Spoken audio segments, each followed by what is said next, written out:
everybody is. And Daniel Johnson 2 games in a row, just very powerful performance. So Raja Harshit, we saw the game. Arena, we saw the game. Kyle Dong, what happened in that game against Zachary Tannenbaum?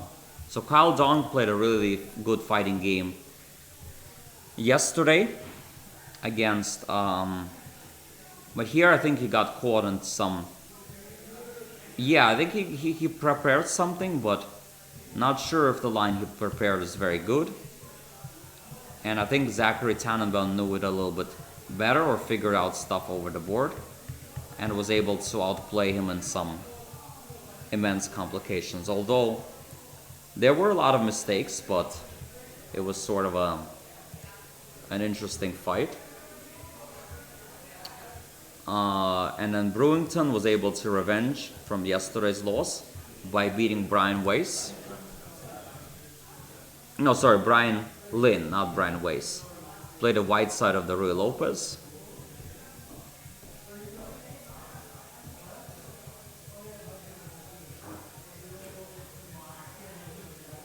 Yeah, and then he converted it very nicely. He has like more active pieces, potential attacking ideas, and white is sort of doing pretty well.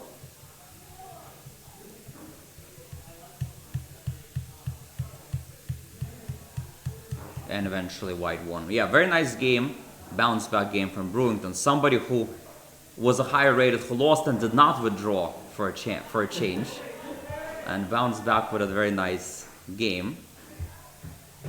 Alright, so there are still some games going on though. Apparently, like Leaf Pressman against David Grasso. They're in the middle of some drawn endgame. What about Evan Rose, Eugene Yu against Ishan Hibar? Also, apparently some kind of a equal endgame, but very tense, both in time pressure. And then we have Megan Paragor against Alexander Katz, where Alexander Katz seems to be having some sort of an advantage. So I'm not sure which one we should check first. I think we should check the game by Eugene Yu, because that one just had a turning point where Black actually played an inaccuracy, and now he is losing in the end game. Sorry, not Eugene Yu, Ishan Hibar made a mistake, and now Eugene Yu is winning in the end game. Yeah, Eugene Yu, by the way, he's been on a little bit of a cold streak lately. He had a very high rating, like close to 2300, and he had some really bad events, especially the World Youth, and he lost about 100 points, and now he's all the way down to 2100, but hopefully gonna bounce back here in this tournament. So let's see what will happen. Just sit with my co-host. Hi, Alex. Hi, Nathan. How are you? Good to see you. Good. So we got a recap going here, or what you looking at? To some extent, yes.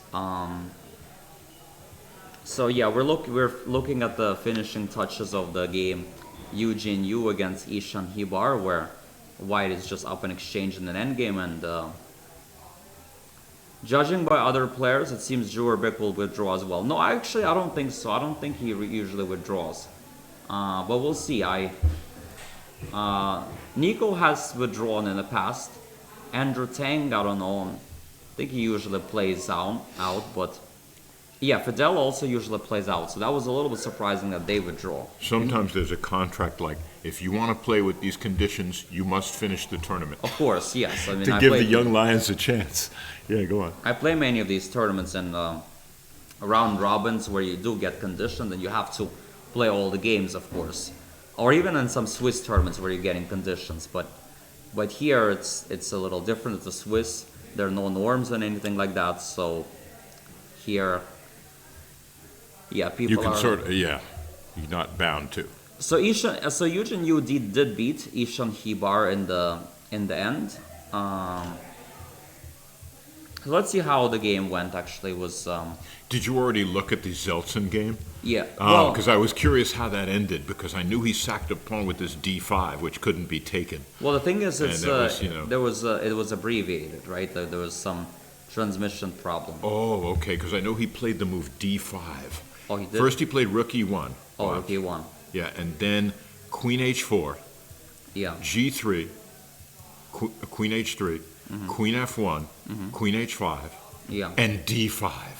Oh. Which turned out to be a really good stroke, because if it takes C4 and the Oh. diagonals are open for that dark squared bishop. Oh, wow. Yeah. See? Oh, and then And the I- other one can come out C5 and then bishop C4. Wow, this is... And I'm not sure if he took on D5. That's the last I knew, is that he played D5. And this is the last I knew, that Rajit, the GM, Yeah. Hashit Raja, Yeah. he told us this. But this is the last move I got, and we don't know if he took it or not. No, he's So- very strong. They're very strong. Joseph Zelson is very good with the initiative. When he That's gets what I was saying. his type of position, man, he could play very well. I've seen him beat Arena and Georgia in the same tournament and win Yeah. the tournament ahead of them when he was still like 2,300 FIDE. Right. He's Young someone- player, almost gunning, is going to hit 2,500 now if he keeps going after 2,000. this game. Okay, he's gonna have Yeah. a lot more wins ahead of him for that. But yeah, and this one, David Grasso against Leif Pressman, I guess that ended in a draw. Let's see It's how funny. that one. I've been a master in New York for a while. I didn't play for a while. I don't know David Grasso, and he's supposedly 53 years old. He's one of the older participants. Yeah, he's been around for a very long time. Okay, I so remember- We have a viewer who's letting us know that on Lichess we can see the rest of the Zeltsin Oh, game. Oh, okay. okay, cool. But still, this is interesting. Thank you for letting us know. So you could go on. Sorry, I interrupted. No, Yeah, that's one Okay. of the you guys other. want to see the rest of the board one game. Yeah, by the way, here, okay, it was equal for a while, but then, yeah, David Grasso, by the way, he's like someone who impacted last year's Marshall Championship quite significantly by beating Jurabek In the final round. The final round, when if Jurabek wins the game, he wins the tournament. So it was quite. I'm surprised I don't know him. I mean, I this actually is- know him. I mean, I've when I was growing up, like in chess player, he was like playing in all these local events. But I guess he kind of stopped playing for a while when you were playing a lot, and then somehow you guys. And maybe when I did it. wasn't playing for all those years, when I was singing all over it, then he was playing. Maybe. Yeah. I think so. I think that's what it is. Yeah, but he's actually been around for a long time, and yeah, here I But guess. what's interesting is Leaf. This was almost a must-win for Leaf. Leaf's trying to get on track here, and Grasso held him off. And Leaf, believe me, he does not want to draw these guys. So Yeah. this is a good for Grasso to get that result. Yeah, What's going on here? It looks like. Wait. Oh, okay. Well, it looks like Leaf's a little better. yeah, he should have gone Got king the d8. pawn. Yeah, should have gone king d8 maybe. Oh, and he's still. Yeah, he's got an extra pawn here. Played like this though. Oh, is that what happened? Yes. Go back. So what happened? He walked up, and that allowed what? It allowed to Loud check. check and rook e6. Oh, and if he played king d8, go If he back. played king d. Yeah, if he Go played back. king If he d8, played king d8, would rook f6, we had take here, and then we play like c5 or something like that. so black is substantially better, right? Yeah, I guess. And there's only one time control, right? Game 90. Yeah. Right. Sudden I death. don't know for a fact if it's winning, but I guess this is much better winning chances than the other Yeah. position. Yeah, here he kind of allowed. Yeah, here it's a pretty relatively simple draw, I guess. Yeah, and then the rest, okay. Now it's why even look. Yeah. Okay. Good. Although, Wow. although, funnily enough, Leaf did win a few times in rapid rook against rook. I think he won 3 times in like 25 minutes for the 5-second delay. Rook against players 1800 and 1800 and 1600. He actually won rook against rook with a 5-second delay. Actually did, yes. Only if you have that king move which attacks the rook and threatens mate. You somehow- Yeah. That somehow you know, I mean, two times he won like that. Once I think the person hung the rook, so it was kind of. Don't it's- ever offer him a draw, man. Just play. But Take your somehow I draw. feel like okay, and I don't know if they actually played it out. I somehow don't think so, but yeah, and with 30-second increment, a master I can't really imagine, but yeah, with 5-second delay, somehow people get nervous and they. Okay, so yeah, wow. Well, he's I don't know. I've known him a long time. And He's let's see he how lives where I Eugene- live, Westchester. I mean, so ways. So sometimes we get together. So he's a good Yeah, friend. let's see how Eugene Yu was able to win. It started with this knight of 3-3 thing, which is something I play sometimes. Zuckertort opening right here. Reti Zuckertort. You hold back d4 till it's Yeah. a really good move. Exactly, yeah. It's And he puts a knight on d4 instead, and look where it ended up. Funnily That's enough, nice. I had something like this once on the white side against Pressman, where I got the knight on c6, and I created this knight d4 threat, which I think he missed, and I got like a better position. I had something similar. Oh, against okay, Lee. you got the knight on buried on c6, pressing him back. But I think here he could just go g6, and there's nothing special. But What about knight b5? okay, knight b5. Just play a6, nowhere to go? No, a6 you can't because knight a7, knight c6. Yeah, so you can't do, what do you do? I mean, knight b5. Oh, after knight b5 you play c5 or So something? maybe what he had in mind is c5, knight takes a7, c takes d4, knight takes c8, bishop takes c8, Oh. bishop takes d4. Oh, okay, you know, you don't want to have to go into Maybe this. yeah, but I think it's okay for black, right? Yeah, I mean, it no, looks- you don't want to go into that. You're right. So- So he should have played g6 maybe, huh? Yeah, yeah. Because G6. knight f5 is so thematic. Yeah, if knight b5 does not work, then if knight b5 is nothing special, there's really nothing else that's like Right, all so that. let's see, wonder. So I'm not really sure why Ishan Hibar, allowed the knight on the 5 like that. It seemed Yeah. a little bit strange. Well, he avoided the hanging pawns, which is a common structure. Yeah, but I mean, I guess you could always play a4, prevent b5. It's like a classic idea that Hort played against Karpov and he won. a4 prophylaxis against b5, and then this pawn becomes kind of weak. Right, but if you ever take it the rook... Oh, no, he can't take with the rook, you're right. Okay, good, Well, sorry. even if the rook takes, there's like d5 becomes weak, so it's not so simple. But Right. there's also a move e4, which is kind of interesting. If cb, I guess you go e5, and after de, I guess you take like that. c4. Okay, white played like this and bishop f3, which also makes sense. b5, a3, g6, takes, e4. And this is what happened? Yeah. Okay, yeah. White is much better here because of a dominant center. Mm-hmm. Yeah, bishop c1, good move, trying to go here. But then somehow white was actually having a hard time converting this. Yeah, like this move was a bad, knight takes b5. So takes was bad. Maybe just play d6? Bishop g5 is Oh, simplest. bishop g5. If rook- Develop and attack. If this, then knight And then- b5. And if rook d7, yeah, question is what happens if Well, even get- d6... Oh, no, then the queen's trade, but maybe that's not bad. Huh? maybe bishop g5 is, yeah, what about bishop h6? What happens then? b4? No threat, okay. Oh, you mean... Okay. And the idea is knight e4. And Knight you can e4. play... No, knight f6 check. Take. Oh, no, Oh, you there's- can't. You can't. Oh, you there's- take, and then knight f6. If he takes, queen takes. Yeah. Mate. Oh, really bad. But does he have to take? He can... No, he does, yeah. Maybe he doesn't, but No, he it's does. still He kind does. of Wow, bad cool. anyway. It's funny how it just flowed when you have that position with the kingside weakness. Yeah, so I guess, yeah, he kind of made a mistake with this, and then here it sort of got back in the game, became like some equal endgame-ish. Wow. Equal-ish. Well, maybe not, well, no, not equal-ish. I mean, it is winning for white. I mean, the bishop on h6 is, like, if he goes there, it's like complete domination. Even with the passed pawn, man. Better be. Yeah, like here, d rook d8, it's just game over. Wow, it's just... Yeah. Oh, your bishop's guarding c1, too. Sorry, just noticed that. So black, I guess black around here plays maybe not so well. Maybe he needs to play like f6 or f5 to change the course of the game, because otherwise he allows the white to get too much space on the king So side. if f5, you're not going to take en passant. You keep the passed pawn. Well, And you what play. else do you do though? You're right, because if you take, though, the knight spring to life, and there goes a big asset of your position, though. Yeah, but Rook if you don't take though, Yeah. then I go knight c7 and, Yep. and here knight c5, and then black can even be better here. Okay. Okay, so you take en passant, your rook comes to e7, perhaps. Yeah. Yeah. But still, rook here. Mm-hmm. It's not so clear, I think, here. Yeah, got to play like h3 or something.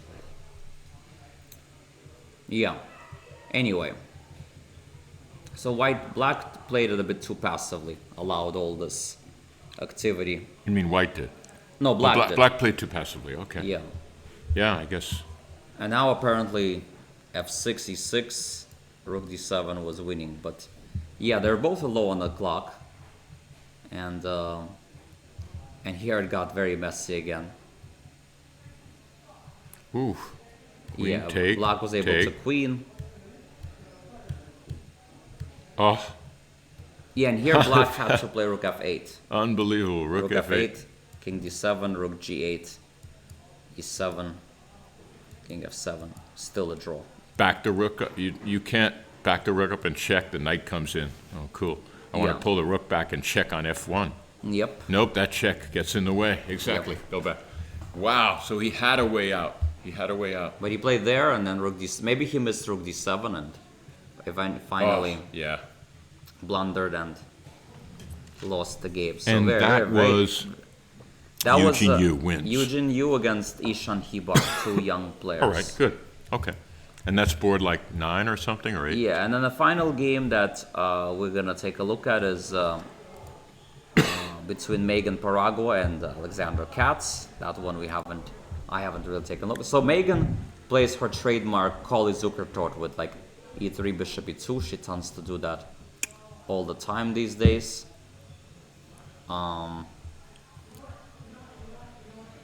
Yeah, they're both playing kind of solidly.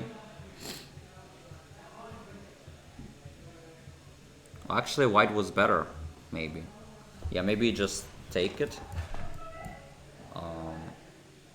Go here and then rook b1, maybe rook b6, sacking the exchange. Could be interesting. I don't know. The b file and these pawns are juicy. Maybe at some point knight can bring over to here. This see what reminds you me a little bit of the Stamets Chigorin game, where they had this structure a5, c5, and the black had this bad bishop on h7. In You that stuck case, a rook on b6. I think I know what you're talking about. yeah. There's a pretty famous game like that. Yeah, I don't know if Megan knew that game. She played b6, So he which I gained don't. space and cramp, but I don't like okay. it though, because you can't really do much with that Yeah. space. And now black can sort of take over the king's side. play Meg- for rook Megan g1 and g4. Megan withdrew. Okay, interesting. She must have lost then, huh? Well, she lost the game, but I'm still But surprised. I'm she surprised. Maybe something came up, because why would you withdraw? You're trying to gain experience. You want to play this tournament every round. Yeah, I know. It's You know? it's strange that everybody is just. I wouldn't see withdrawing. a player like that withdrawing. The whole idea is to play, Well, I don't not know. to win. You're not going to win this. I mean, realistically, she's probably not going to win this. Yeah, I mean you're not playing to win the tournament, but yeah, it's a bit surprising. Yeah, and here the problem Maybe is the something bishop came is up, kind of you know. bad, and these pawns are all on the dark squares. We have a dark square bishop, so clear advantage for black here. Yep, you've got. Look at the play. Black slow played it quite a lot, brought the king all the way on the queen side, and eventually Yeah, found a way to break through on the king's side. nice and instructive. Get Wow, the wait, king. whoa, rook g4. Rook g4, double question mark, and all of What a a- sudden white has a huge head, so she could have destroyed him. What on earth? I guess Rook h1. king Oh, does king king h1. h1, rook h2. That was the Oh my. wow mutual blindness here. Wow. Oh, Insane. take the rook, you. Wow. Sorry, maybe Megan would have won this tournament. Huh. You know, Yeah, that was a bit insane. never yeah. say never. Yeah, but now it's losing. There's some stuff. Wow. I wonder what the time situation was. Yeah, I can see. Well, they're both low on time, but yeah. Take first, think later. No, it's good. It looks like you're getting mated, but Yeah. you know when you take that thing, King h1, not Rook h1. Yeah. King h1, Rook, and after Bishop e3, the whole idea, Rook h2. Yeah, Good very, night, sweet very prince. sad there to miss Oh such an my upper. God, beautiful. And King h1, what a nice quiet move. Oh, Yep. goodbye. Wow. See, just when he thought he was destroying her, he wanted the brilliancy prize, and he made a blunder. Well, he came out on top. Yep. That's There's always that temptation to want to play those brilliant moves. Everyone yeah. can fall into it, Yeah, that's especially if someone's watching over your shoulder. yeah. You're too professional to ever fall into that. Yeah, I'm not. I'm a practical player. I'm not that much of an artist. So you are though. You're an Yeah, I know. Like, upper. well, I don't do that nearly as much, but I remember 35 years ago, I was playing Justin Sarkar at Foxwoods. He was just a young guy, really, and I thought I was playing this brilliancy that was just destroying him. And I wanted all my friends to see it, so they were all gathering around, so I played it. It turned out I was just losing. I turned totally red. Great, I learned a lot from that. Yeah, this Yeah. reminds me of one story that Ben Feingold was talking about. Like Ben Feingold was playing a simul against some 1600 kid, 8 years old, and Ben Feingold was walking around like about to play some, thinking he's about to play some brilliancy, and he was like gathering everybody's shot, and then the kid just cold-blooded took his rook, and then I spoiled the whole brilliancy, and like Ben Feingold was a bit embarrassed. Oh, So, man. Yeah. So what do we? Yeah. So we have that. Yeah, anyway, so the next game is going to be in 30 minutes, so I guess the next broadcast will be in 45 minutes, and... So should we see that finish of the game again by Zelsan? If the pawn on d5 oh, yeah, was accepted, good point, yeah. maybe you yeah. can put it up. Yeah, we could try to find See how he yeah. did it, because he's right now, along with Brian Johnston, but he's maybe one of the most impressive players so far in the tournament. Yeah. Daniel Johnston. Yeah. Ben Feingold probably played f3, terrible. He won't mind you telling that story. We're all thicker skinned than that. Wow, leave it to Miguel to be able to find this. It was thanks to one of our viewers who let us know that it was available on Leechess Yeah. opposed to chess.com. All right, so let's go through it. Yeah, we got the Petrov defense. Yeah, so and he I think gave it was, up a pawn. What it do you was think of Petrov that? got- Certainly. by the way, I've studied this line. I played Petrov myself, and I think you're supposed to play c6, but I think, yeah, Jurabek must have confused something or wasn't He really wanted well to, play bishop c6, and he did, And I was looking at queen f3, because otherwise your queen will be banished to the queen side. Yeah. And then black's okay. So now, Yeah, he didn't want to play c6 and then allow bishop f4, and then the white has some pressure because of this bad bishop. No, I've studied these positions before. I don't remember exactly the move maybe orders. king h8 is a better idea. Yeah, I don't remember, to be quite honest. It might be c6 first, and then after this, queen c7. It might be that. Then there goes the creative idea, but Birobek's then... Yeah, I think c6 might be the right way to play. But anyway, it's a bit complicated. So, Jurabek Too bad, played we like- should have interviewed Zeltsin again. That was very impressive. Yeah, I invited him, but he was. Oh, okay, yeah, he's got to prepare for the other game. You're right. You're exactly. Queen gotta f1, here d5. What do you mean you got to eat? This is chess. Oh yeah, Sometimes so you d5 starve takes for here, your game. No, I'm and kidding. then like I predicted, c5. So d5 and then c5. Is this what Well, happened? Yes, that's what So happened. he took it. He shouldn't have taken the pawn. Go back. Well, I mean, to be fair, Maybe yeah, it doesn't matter. You probably should not have, but Let's do it again. Let's look. Take. Let's do it again. Beautiful. Here, and then now, C- and then here, bishop and then C5. C5. Oh Yeah. my God! Look at that move. And if bishop takes, oh my God! Beautiful. Sweet. But wait, he's saying, okay, Jurabek's thinking I've still got the weak white squares down there. Wait, let me see. Slow down a little because you're a GM, but we need to. Yeah. So. Yeah, it's like. You're right. It's just down in exchange and just technique. So he can't take on e5 because you just take back. Okay, Yeah. go ahead. so I guess you have to. See, he's try trying this. to. He's This is being the a best. vicious traitor. So maybe this You know. would have been a little bit more precise, but because that would force trade of these bishops.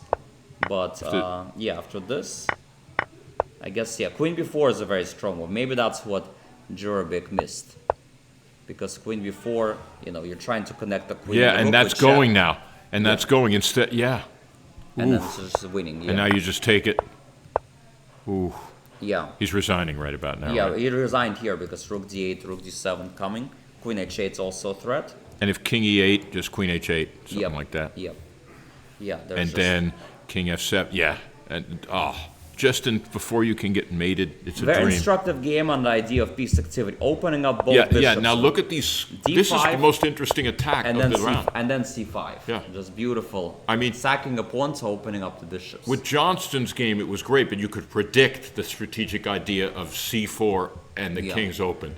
But this was a nice way to use your extra pawns and Yep. just feed them both back. Yep. So this is a publishable win. Absolutely. Very yeah, nice. Brilliant.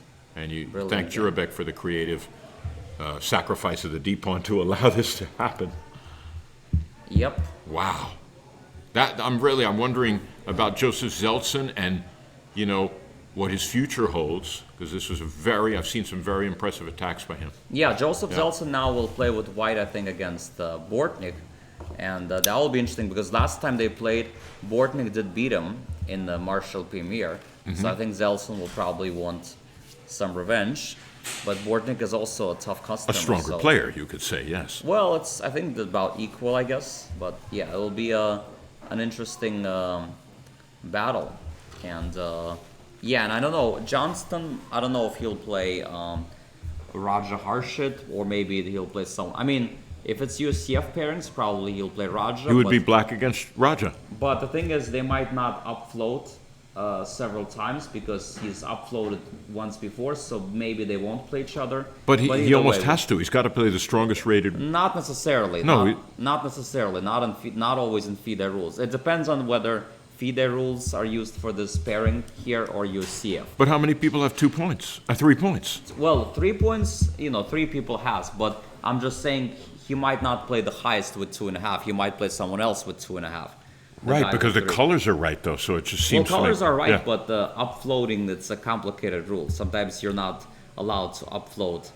Oh, Zeltsin has had 2 whites in a row already. Oh, well then, Bortnik will get a second white, I guess, and Zeltsin will get a black. I guess, yes, good But point. Mordnik, who's your guess to who play? I guess we'll see very soon. Yeah, I don't know. It depends. If it's UCF pairings, then for sure it's going to be Raja Harshit with white against Daniel Johnston. But if it's FIDE pairings, then I'm not sure. Then it might be. Especially with Harjit having the bye, sometimes he. I think it's U.S. here. counts I as think it's you. floating because he had a bye around. Oh, well, yeah. I mean, I don't know if it's FIDE or UCF. I mean, UCF. Aren't you using USCF pairing here? Yeah, the OCF. Yeah. Oh, then it's going to be Raja Harshit against Johnston for sure. Yeah, and it will be having black now. We got to see how Johnson can handle the black pieces. Yeah. Well, he handled in round 1 against lower rated. But yeah, I guess he's definitely a white player specialist. He drew me with white. He beat these 2 strong IMs here. He beat Ehrenberg once with white. He's definitely very good with white. He has very good openings. So he's a very tough player. Very, very good. I mean, and he's only 2020 FIDE. It just goes to show how impossible it is to gain rating these days when players like that are 2000. You FIDE. see that we're just plugging away with all the juniors in the FIDE Mondays tournaments. That's the problem, Miguel. He Yeah, loses a lot of these that's ratings what- to me the too. 17, 1800s. So as a result, everybody is just insanely underrated. It's great to, maybe it's better to be underrated than overrated. But I agree, Actually, the definitely. rating gives you more opportunities if I you're agree. high rated, But Well, if you're it's kind if of you're high sucky up system. to up like if you're really high, if you're like having a chance to qualify for top tournaments, then yes. In my case, it doesn't really matter anymore. Like I don't think rating deflation affects me. Quite frankly, I'm just weak now. So, as usual, a good self-effacing humor. We got to keep humble. We know you are not weak, sir. well, I mean, to get into the US Championship, like significantly Yeah. weaker than, like look at Hans, how Hans plays tournaments now, like every game, like superbly these days, right? So it's and the other guys too, So it's just my Yeah, it's level hard is to just stay not up there to all the par. time. Exactly. I mean, Yeah. besides you're teaching too and doing a lot of stuff. Exactly, I mean, yeah. So, okay, we're gonna go on a bit of a break, and I guess we're gonna resume in about 30 minutes. 30 minutes. All right, then Alex will take over, and it's been a pleasure to work with you guys today and, answer your questions. Do we have any other last questions here? Not really. I think somebody says, I think there's a master who says, Warden will play E4, I think, and if it's a Sicilian, I wonder if Nicola will go to this Alpin, which he knows extremely well. Yeah, time will tell. It will be interesting to follow that. It will be interesting. Okay? Okay. Well, See you we're guys looking forward later. to an exciting next round. Yep.